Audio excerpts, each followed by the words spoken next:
Be sure to subscribe and click on the bell for notifications on future uploads.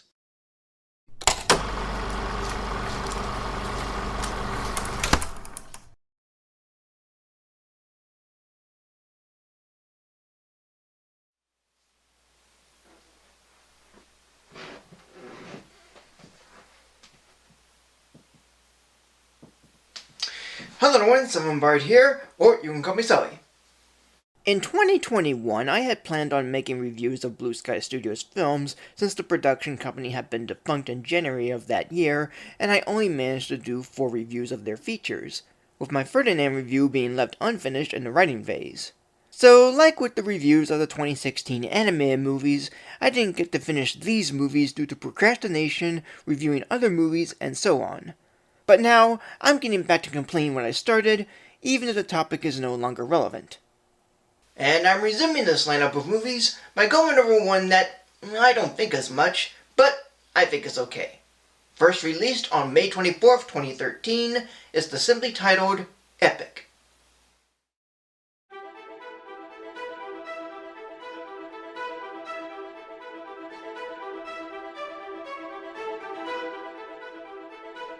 Director Chris Wedge had made an alright animated fantasy inspired by the Leafman characters from the book The Leafman and the Brave Good Bugs by William Joyce, with alright characters, an alright story, and good animation. A teenage woman named Mary Catherine Bomba, or MK for short, visits her estranged father, Professor Radcliffe Bomba, whose obsession with finding very tiny people living in the forest causes him to drift away from his family and marriage, and Mary wants him to be a normal father. However, there are tiny people living in the forest, and they're called Leafmen, who are warriors protecting the forest and their queen Tara, who is about to select a pod that will soon bloom to select a new heir. But there's an ambush caused by the Bogans, led by Mandrake along with his son General Daga, and as Daga is killed in action, so too is Tara. Mary is about to leave her father until Radcliffe's three-legged pug Ozzy ran into the forest and she went after the dog, spotting Tara as she passes the pod to Mary, who shrinks to the Leafman's size. Now that Mary's small and is chosen to protect the pod, Ronan, the leader of the Leafmen, takes Mary to the glowworm named Nimgaloo, the keeper of the scrolls that tell of events in time in a tree, to find out how to make the pod bloom, bringing along the Leafman warrior named Nod, who initially quit and brought in to look after Mary and the pod, and the snail and slug duo of Grub and Mub, who are the caretakers of the pods. Yet Grub longs to be a Leafman. And all the while, Mandrake plots his revenge as he also wants the pod to bloom, but in darkness. While I'm unfamiliar with the book the film is based on, I'm very much torn on this movie as I did see it a long while ago, but mostly forgot about it. The only memories I have of it were of the scenes where Mary, Nod, and Ronan escaping from her father and the dog when getting Bogan disguises, and of Mub and Grub having their goofy actions recorded in the Tree of Knowledge, and Nimgaloo rips up the scroll containing it. Yet, in watching it again for this review, it's not too bad, but it's not quite on a fun level, and it might be forgettable afterwards. I will say, though, that I have little issues with the film, but they're not that many.